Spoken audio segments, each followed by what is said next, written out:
Assalamualaikum warahmatullahi wabarakatuh. Alhamdulillahi rabbil alamin. Assalatu wassalamu ala asyrafil anbiya'i wal mursalin Sayyidina wa maulana Muhammadin wa ala alihi wa sahbihi ajma'in. La hawla wa la quwwata illa billahil aliyyil azim. Qala Allah ta'ala fil Qur'anil Karim, a'udzu billahi minasyaitonir rajim. Bismillahirrahmanirrahim. Wal asri innal insana lafi khusrin illalladzina amanu wa amilus solihati wa tawasaw bil haqqi wa tawasaw bis sabr.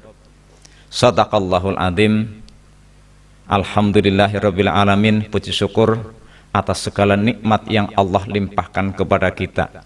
Mudah-mudahan nikmat yang telah Allah limpahkan kepada kita, di samping kita bisa bersyukur dengan kalimah alhamdulillahirabbil alamin, kita manifestasikan, kita buktikan dengan perilaku kita lebih dekat, lebih taat, lebih khusyuk, terutama dalam hal beribadah kepada Allah Subhanahu wa taala, sehingga kita tergolong orang-orang yang muttaqin. Para mustami'in yang berbahagia, kali ini kami akan sampaikan sebuah cerita klasik unik. Mari kita simak. Ini perbuatan orang yang awalnya adalah seorang yang sangat sukses dalam berusaha, namun Allah mencoba menguji dengan kemampuannya itu, sabar dan tidak. Para mustami'in yang berbahagia, pada suatu hari seorang anak bernama Tegar Widiantoro, seorang yang lahir dari seorang rahim seorang ibu. Dia diciptakan orangnya sangat cerdas. Kemudian setelah dewasa, dia menjadi seorang pengusaha luar biasa. Seharinya lebih dari 1 juta income-nya, Masya Allah. Ini sebuah kebahagiaan tersendiri. Orang tuanya dibuatkan rumah mewah, adik-adiknya sekolahnya dibiayai, semuanya dibiayai. Ketaatannya kepada Allah sudah tidak bisa dikatakan adalah orang yang sangat lemah. Tetap saja taat kepada Allah. Namun Allah tidak semata-mata hanya sampai di situ. Apakah benar orang ini taatnya kepada Allah terus akan istiqomah? Diujilah orang tersebut. Orang tersebut diuji. Usahanya semakin hari semakin melorot, semakin melorot, semakin melorot. Terus akhirnya pada titik nadir dia sudah tidak punya apa-apa. Bahkan orang tuanya sangat sedih melihat anaknya seperti ini. Dia tidak mau merepotkan kepada orang tua. Namun orang tua cukup tahu bahwa anaknya sedang dalam kondisi sangat lemah. Akhirnya rumah yang telah dibangun sekian mewahnya, sekian bagusnya, dijual untuk membiayai usahanya, menambahi biayanya agar terdorong lagi, agar naik lagi. Namun apa mustami'in semuanya? Allah masih terus mengujinya, terus mencobanya. Masih adakah kesabaran dalam dirinya? Pada suatu malam dia bermimpi dengan seorang.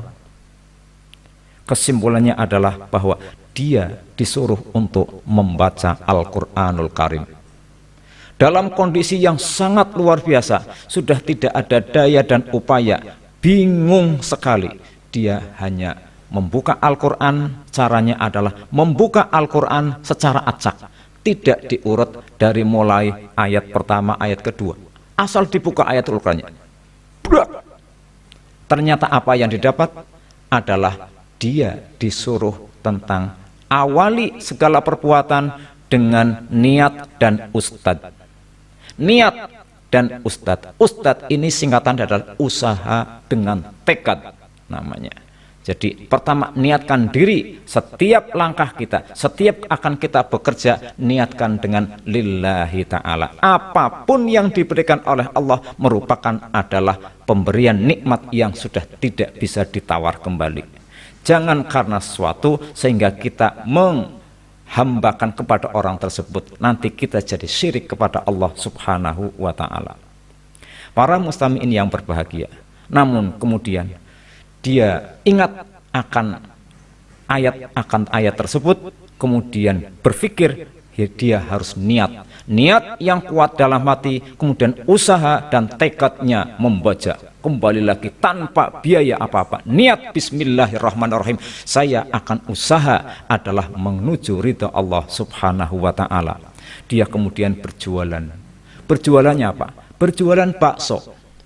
Tanpa disadari, setiap dia belum ada pembeli yang datang, dia adalah baca Al-Quran. Setiap menunggu giliran yang lagi makan, dia baca Al-Quran. Masya Allah, ini orang yang sudah mendapatkan hidayah dari Allah subhanahu wa ta'ala. Kemudian ketika sore hari, ada seorang ayah, Pak, beli baksonya ya 3. Dibuat bakso itu 3, diberikan kepada si pembeli tersebut. Setelah pembeli sudah selesai makan, tentu dibayar. Si pembeli ini sangat terkejut, terkesima dengan perilaku yang dilakukan oleh si tukang bakso ini. Uang yang diterimakan, misal itu 1 bungkusnya adalah 10.000. Kalau 3 berarti 30.000. Ini dibagi 3. Yang pertama dimasukkan ke dalam dompet, 10.000 dimasukkan ke dalam dompet. Yang 10.000 itu dimasukkan ke dalam laci. Laci ini adalah disiapkan untuk infak atau sodakoh. Kemudian yang 10.000 lagi dimasukkan ke dalam celengan persiapan untuk ibadah haji. Dalam benak hatinya seperti itu. Akhirnya sang pembeli itu bertanya, loh Pak, panjenengan kok sudah diberi, sudah dibayar oleh saya, kok itunya dibagi-bagi, yang satu ke sana, yang satu ke sini, yang satu ke sini lagi. Itu kenapa? Diterangkanlah oleh sang penjual bakso tersebut. Yang pertama ini adalah untuk keperluan hidup anak dan istri. Yang kedua adalah persiapan setiap hari, setiap saat. Apa yang saya dapat, saya bagi, saya sisihkan untuk diberikan kepada mereka yang berhak menerima, atau yang disebut dengan sodakoh. Yang ketiga ini adalah persiapan kami, saya dan istri berniat untuk pergi ke tanah suci untuk melaksanakan ibadah haji. Alhamdulillahirabbil alamin, selama 17 tahun, insya Allah tahun depan saya bisa berangkat haji. Dan setiap hari pula ini saya bisa bersodakoh. Dan setiap hari pula saya dan istri serta anak tidak pernah merasa kekurangan, alias sudah cukup dengan apa yang diberikan oleh Allah kepada kita dengan kata qanaah.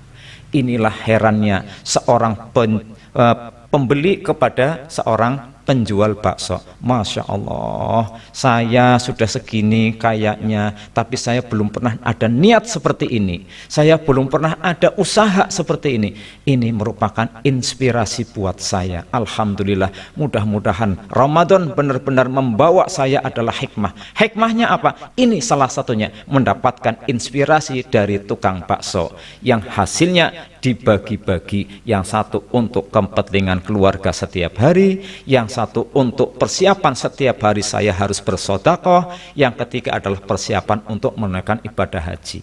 Lalu sang pembeli ini bertanya, ya tukang bakso, bukankah orang menunaikan ibadah haji itu bagi yang mampu, sedangkan Bapak mampu apa tidak? Insya Allah saya mampu. Saya setiap hari makan, bisa keluarga dan anak bisa makan, artinya saya mampu. Maka kenapa saya tidak bisa menjalankan ibadah haji? Insya Allah, doakan saja Pak, saya bisa berangkat haji. Dan Alhamdulillah ternyata selama 17 tahun ini saya nabung, insya Allah tahun depan saya berangkat haji. Mudah-mudahan saya hajinya adalah mabrur indallah. Allahumma amin ya rabbal alamin. Aqulu qauli hadza fastaghfirullah li wa lakum. Aqulu qauli hadza. Wassalamualaikum warahmatullahi wabarakatuh.